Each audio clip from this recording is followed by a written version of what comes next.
Film की शुरुआत Scott Shaw नाम के एक आदमी के साथ में होती है जो कि अपनी बेटी जेन को ढूंढते हुए एक स्मॉल टूरिस्ट टाउन पर आया था। जेन और उसके 5 और दोस्त पिछले 6 हफ्ते से मिसिंग थे। उनकी लास्ट लोकेशन यहीं पर थी। ये लोग एपलाचियन ट्रेल में हाइकिंग करने गए थे।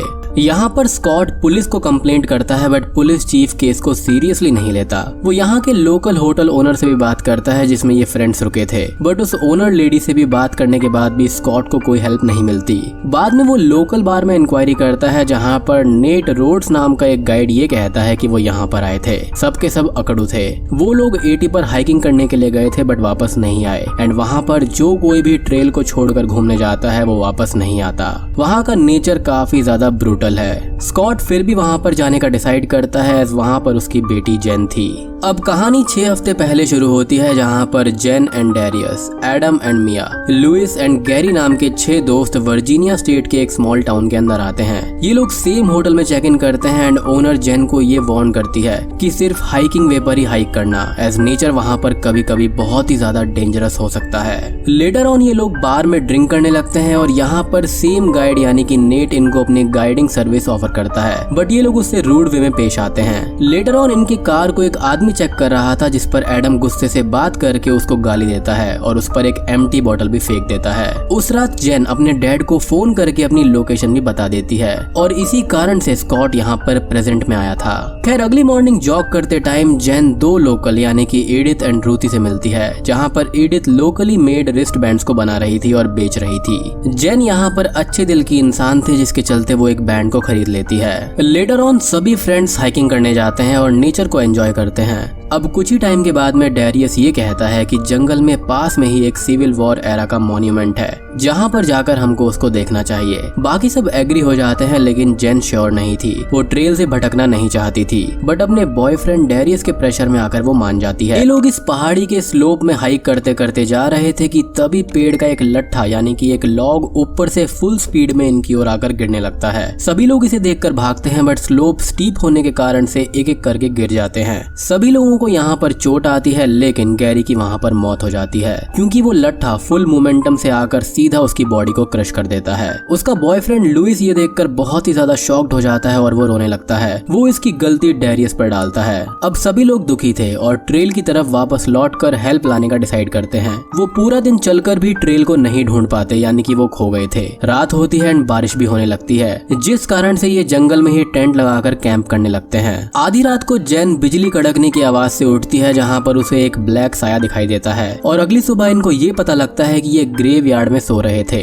वहाँ पर एक डिक्लेरेशन बोर्ड भी था जिसकी डेट थी नवंबर 24, 1859। नीचे टाउन में रह रही कुछ फैमिलीज ने अपनी प्रतिज्ञा द फाउंडेशन नामक एक कल्ट को दे दी थी। ये उस टाइम की बात है जब नॉर्थ एंड साउथ के स्टेट्स में वॉर होना पक्का था। इससे बचने के लिए कुछ फैमिलीज यहाँ पर जंगल में आकर रहने लगी थी। अब यहाँ पर हुआ ये था कि इन सबके मोबाइल फोन्स चोरी हो गए थे एंड मिया भी मिसिंग थी। एडम पैनिक में अपनी गर्लफ्रेंड को ढूंढने जाता है जहाँ पर उसे रूथी दिखाई देती है यानी कि वही लोकल जो इनको पहले मिली थी। रूथी उसे देखते ही भागने लगती है एज एडम उसके पीछे भागता है लेकिन उसका पैर एक ट्रैप चेन में फंस जाता है जो कि एडम को खींचकर एक ट्रैप होल में गिरा देता है। बाकी सभी फ्रेंड्स इस चीज को हॉरर में देखते रहते हैं बट कुछ भी नहीं कर पाते एज वो पिट काफी ज्यादा गहरी थी।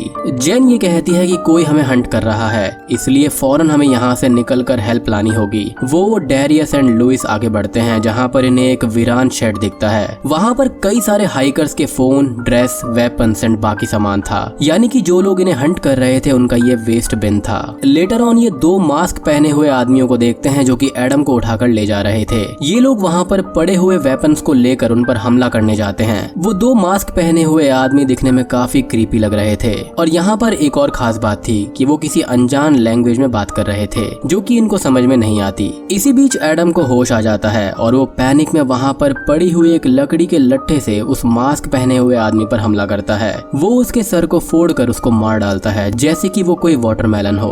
अब इस भयानक नजारे को देखकर वो मास्क पहना हुआ दूसरा आदमी वहाँ से भाग जाता है। अब मिया वहाँ पर डरते हुए भाग कर आती है। वो यहाँ पर मॉर्निंग ड्यूटीज यानी कि नेचर्स कॉल के लिए गई थी कि तभी उसे ये 2 मास्क पहने हुए आदमी दिखे इसलिए वो वहाँ पर डरकर छुप गई थी। अब यहाँ पर जेन को एडम का ऐसा बिना वजह मर्डर करना अच्छा नहीं लगता बट एडम इस चीज को जस्टिफाई कर देता है। ये लोग वापस ट्रेल को ढूंढने लगते हैं, बट मास्क पहने हुए कई सारे आदमी इनको एक एक कर पकड़ने लगते हैं। उन्होंने जंगल के अंदर कई सारे ट्रैप्स बिछाए हुए थे, जिसमें से एक में मिया गिर जाती है। उस पिट के अंदर नुकीले स्पाइक्स पर वो गिरती है, जिससे कि वो मरने लगती है। एडम उसे देखकर हेल्प करने के बजाय वहाँ से भाग जाता है। फिर अब इन सबको वो मास्क पहने हुए आदमी पकड़ लेते हैं, which was very sad. Next हम जेन को एक पिट के अंदर देखते हैं, जहाँ पर एडिथ उसे फूड एंड वाटर देती है और लेटर ऑन उसे और उसके बाकी फ्रेंड्स को अपने विलेज की तरफ वो ले जाते हैं। ये लोग फाउंडेशन के कल्ट को बिलोंग करते थे, जो कि 1859 से इसी जंगल में रहते थे। वो बाहरी दुनिया से कांटेक्ट नहीं रखते थे एंड बाहर के लोग यदि यहाँ पर आए तो वो उनको छोड़ते नहीं थे। ये जंगल इनका घर था। इन्होंने विलेज के अंदर एक कोर्ट भी बना रखा था, जहाँ पर इनका ट्रायल होता है। विलेज का हेड होता है वेनेबल, जो कि एक जज था। वो इन पर उस मास्क पहने हुए आदमी यानी कि जिसका नाम सैमुअल होता है, उसके मर्डर का आरोप लगाता है। यहाँ पर एक आदमी हॉब्स ये कहता है कि मैं इन लोगों को टाउन से ही फॉलो कर रहा हूँ, ये बिल्कुल भी सिविलाइज्ड लोग नहीं है। इस आदमी ने मुझ पर बॉटल भी फेंकी थी और मुझको गालियां भी दी थी। यानी कि एडम ने कार के पास जिस आदमी को देखा था वो यही था। सैमुअल का भाई मॉर्गन जो मरते टाइम उसके साथ में था, यानी कि वो दूसरा मास्क पहना हुआ आदमी जो भाग गया था, वो डिटेल में एक्सप्लेन करते हुए एडम की ओर इशारा कर देता है। वेनेबल इनके सामने लाश को रखकर ये पूछता है कि क्या ये सही है, और वो सिर्फ जेन को ही बोलने देता है। Damn you Venable. यहाँ पर जेन काफी ज्यादा डरी हुई थी, तो वो झूठ बोल देती है कि एडम ने उसको नहीं मारा। बट उसी के पीछे रूथी खड़ी हुई थी, जो कि ये बोलती है कि उसने ये सब देखा है और एडम की ओर वो इशारा कर देती है। एडम इन सब से पैनिक में आकर रूथी को पकड़कर उसे मारने की धमकी देता है। उन सबको वहाँ से जाने देने के लिए भी बोलता है, but it was too late. रूथी अपने आप को बचाकर एडम को पकड़वा देती है। अब वेनेबल एडम को डेथ सेंटेंस देता है एंड बाकी लोगों को ये झूठ बोलने के लिए डार्कनेस में डालने के लिए बोलता है। यानी कि बेसिकली ये इन लोगों को अंधा कर जेल में डालने वाले थे। अब अगले ही सीन में वेनेबल एडम को उसी तरह मारता है जैसे कि उसने सैमुअल को मारा था। लुइस इस चीज को देखकर भागने की कोशिश करता है, बट फाउंडेशन के लोग उसको अंधा बना देते हैं। अब जेन यहाँ पर एक फाइनल कोशिश के तहत एक ऑफर प्रपोज करती है। वो और डैरियस यहीं पर लाइफ लॉन्ग रहेंगे एंड फाउंडेशन की मदद करेंगे। जेन ये बोलती है कि Darius renewable energy, community development and sustainable energy field में था, जो कि इस टाइनी कम्युनिटी को यूजफुल बना सकता है। और जेन यहाँ पर अपने आप को एक बेबी मेकिंग बॉडी की तरह पेश करती है, क्योंकि उसने ये बात जान ली थी कि वेनेबल उसकी तरफ अट्रैक्टेड है। लेकिन वेनेबल यहाँ पर एक ही कंडीशन पर बात मानता है कि यदि वो यहाँ से भागने की कोशिश करेंगे तो वो उन्हें जान से मार देंगे। अब इनको वो फाउंडेशन की सिटीजनशिप दे देते हैं। वेनेबल जेन को एज अ वाइफ एक्सेप्ट कर लेता है, एज उसकी खुद की वाइफ कई साल पहले मर गई थी एंड यू नो नीड्स तो होती ही हैं। जेन भी इस चीज को एक्सेप्ट करके उसके साथ में इंटीमेट होने लगती है। अब कहानी फिर से प्रेजेंट में स्टार्ट होती है, जहाँ पर स्कॉट जेन को ढूंढते हुए हाइकिंग पर जाने वाला था। होटल ओनर फाइनली उसे फाउंडेशन की सच्चाई बताते हुए ये कहती है कि तुम्हारी बेटी शायद मर चुकी है, यदि तुम वहाँ पर गए तो तुम भी मारे जाओगे। वो हमको परेशान नहीं करते एंड हम उनको। लेटर ऑन नेट एंड उसके फ्रेंड स्कॉट को पीट कर उसे टाउन को छोड़कर जाने के लिए कहते हैं। पुलिस चीफ भी इन सभी चीजों में मिला हुआ था और वो इस पिटाई को देखकर अनदेखा कर देता है। टाउन के लोग किसी भी हालत में स्कॉट को भगाना चाहते थे, बट स्कॉट नहीं मानता एंड अगली ही सुबह वो अकेले ही हाइकिंग पर चला जाता है। फाइनली होटल ओनर उसके साथ में अपने नेफ्यू एड एंड उसके फ्रेंड कूपर को भी भेजती है एज अ गाइड। एड ये कहता है कि जंगल के अंदर कई सारे ट्रैप्स हैं एंड उनसे हमको बचना होगा। लेकिन तभी कूपर ऐसे ही एक पिट में गिर जाता है, जिसे बचाने के चक्कर में एड का पैर ट्रैप से लगता है एंड उस पर नुकीले स्पाइक्स गिर जाते हैं एंड यहाँ पर एड और कूपर दोनों ही मारे जाते हैं। अब स्कॉट अकेले ही हाइकिंग करता है एंड कुछ ही टाइम बाद पकड़ा जाता है। उसको अब फाउंडेशन में लाया जाता है, जहाँ पर जेन उसके साथ आने पर मना कर देती है। वेनेबल उसको ट्रेस पासिंग करने के लिए डार्कनेस की सजा देता है, यानी कि वही अंधा करके जेल में डालने वाली बात। बट आधी रात को जेन चुपके से स्कॉट के पास में आकर उसको बचाने लगती है। वो डैरियस को भी आने के लिए कहती है, बट वो मना कर देता है। रूथी जेन एंड स्कॉट को भागते हुए देखती है, बट वो उनकी हेल्प करती है,